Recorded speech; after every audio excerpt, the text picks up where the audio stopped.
Hello my dear friends, അസ്സലാമു അലൈക്കും. എല്ലാവരും സുഖമായിട്ടിരിക്കുന്നു വിചാരിക്കുന്നു. അപ്പോൾ ഇന്ന് ഒരു സിമ്പിൾ ഈസി ടേസ്റ്റ് ഒരു ബീഫ് കറിൻ്റെ വീഡിയോ ആണ്. നമ്മളുടെ മലയാളികൾക്ക് വികാരമായിട്ടുള്ള ഒരു സാധനമാണല്ലേ ബീഫ് കറി. അപ്പോൾ ഉണ്ടാക്കിയാലോ?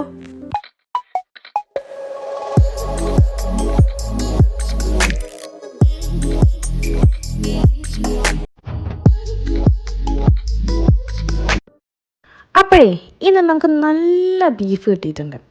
അതിനെ ആദ്യം നമുക്കൊന്ന് വേവിച്ചെടുക്കാം. വേവിച്ചെടുക്കാനായിട്ട് പകുതി തക്കാളി, ഒരു സവാള, പിന്നെ 1 table spoon ginger paste, 1 table spoon garlic paste. ഇത് വന്നിട്ടേ ഒരു ഈസി പീസി ടേസ്റ്റ് ആയിട്ടുള്ള ഒരു ബിഗിനർ ഫ്രണ്ട്ലി ബീഫ് കറിയാണ്. ആർക്കും ഉണ്ടാക്കാം ഇത്. അപ്പോൾ ജിഞ്ചർ ഗാർലിക് പേസ്റ്റൊക്കെ ഇട്ട് കഴിഞ്ഞതിന് ശേഷം പൊടികളായിട്ട് നമ്മൾ ഇതിലേക്ക് ഇടുന്നത് കാശ്മീരി ചില്ലി പൗഡർ, കൊറിയാൻഡർ പൗഡറും പിന്നെ മീറ്റ് മസാല 2 ടേബിൾ സ്പൂണും. കാശ്മീരി ചില്ലി പൗഡറും കൊറിയാൻഡർ പൗഡറും ഒരു ടേബിൾ സ്പൂൺ മതി. Meat masala 2 tablespoon. പിന്നെ ഉപ്പ് ഇട്ടിട്ട് കുറച്ച് വെള്ളം ഒഴിക്കാം. ബീഫിൽ നിന്ന് വെള്ളം വരുവേ, കുറച്ച് വെള്ളം ഒഴിച്ചിട്ട് കൈ കൊണ്ട് നന്നായിട്ട് തിരുമിയിട്ട് നമ്മളിട്ടിരിക്കുന്ന മസാലയൊക്കെ എല്ലായിടത്തും എത്തണം. എന്നിട്ട് അതിലോട്ട് കുറച്ച് കരിവേപ്പിൻ്റെ ഇലയും ഇട്ടിട്ട് നന്നായി തിരുമിയിട്ട് കുക്കറിൽ അടച്ച് വെച്ചിട്ട് ബീഫ് വേഗണ വരെ വിസിലിടും. ഞാനിവിടെ ഇട്ടിരിക്കുന്നത് ഒരു 5 വിസിലാണ്.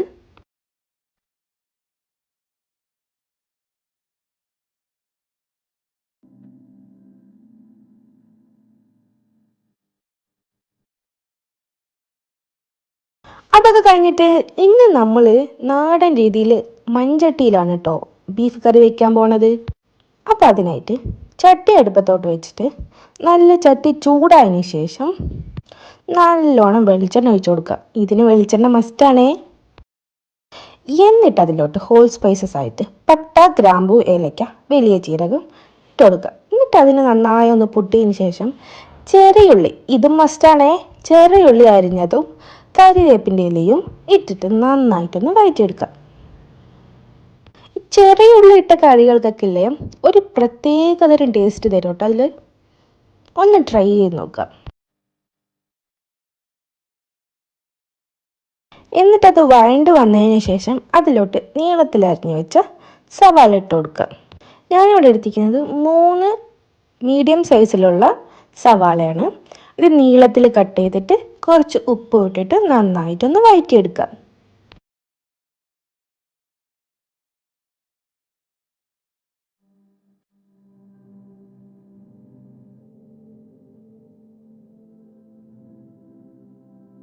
അത് വഴണ്ടി വന്നതിന് ശേഷം അതിലോട്ട് ജിഞ്ചർ ഗാർലിക് പേസ്റ്റ് 1 ടീസ്പൂണായിട്ട് ഇട്ട് കൊടുക്കാം.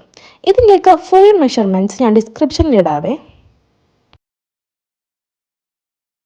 എന്നിട്ട് അതിൻ്റെ പച്ചമണം മാറുന്നത് വരെ അതിന് നന്നായിട്ടൊന്ന് വഴറ്റിയെടുക്കാം.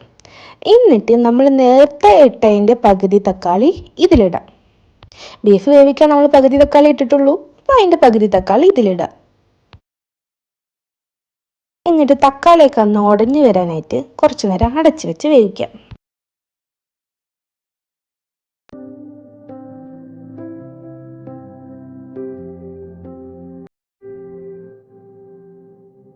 നമുക്കൊരു തിക്ക് സെമി ഗ്രേവിയാണ് ഇവിടെ ആവശ്യം. സോ ഈ തക്കാളിയും ഉള്ളിയൊക്കെ നന്നായിട്ടൊന്ന് ജെല്ലാവണം. എന്നിട്ട് അതിലോട്ട് പൊടികളായിട്ട് 2 table spoon pepper powder, 1 table spoon മല്ലിപ്പൊടി, ഒരു 1/4 ടീസ്പൂൺ മഞ്ഞൾപ്പൊടി, ഇതൊക്കെ ഇട്ടിട്ട് നന്നായിട്ടൊന്ന് സോട്ട് ചെയ്തെടുക്കുക.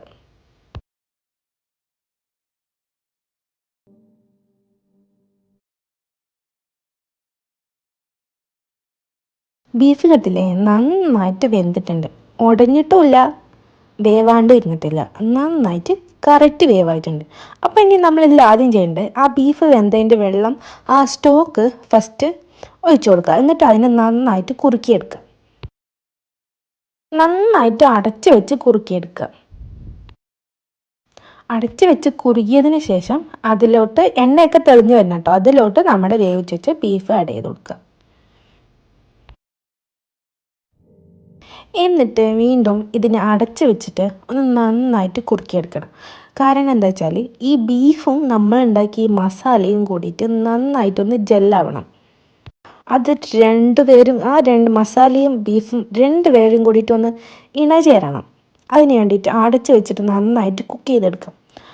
അതിനുശേഷം ലേശം മല്ലിയിലേക്ക് തൂക്കി കൊടുത്തു കഴിഞ്ഞാൽ നമ്മുടെ അടിപൊളി ബീഫ് കറി ഇവിടെ റെഡി ആയിട്ടുണ്ട്. ഇത് നെയ്ച്ചോറും നല്ല പൊറാട്ടയും പഴംപൊരിയും എല്ലാത്തിനും ഒരു ഓൾറൗണ്ടർ കറിയാണിത്. എല്ലാവിധ ഡിഷസിനും ഇത് സൈഡ് ഡിഷായിട്ട് നമുക്ക് യൂസ് ചെയ്യാം. അപ്പോൾ ഇത്രയുള്ള ഇന്നത്തെ വീഡിയോ. ഇത് ട്രൈ ചെയ്ത് നോക്കിയിട്ട് എല്ലാവരും കമൻസിൽ ഫീഡ്ബാക്ക് അറിയിക്കുക. അപ്പോൾ അത്രയുള്ള ഇന്നത്തെ വീഡിയോ. വീഡിയോ ഇഷ്ടമായ ലൈക്ക് ചെയ്യുക, ഷെയർ ചെയ്യുക, സബ്സ്ക്രൈബ് ചെയ്യുക. അപ്പോൾ ഇത്രയുള്ള വീഡിയോ. Bye bye.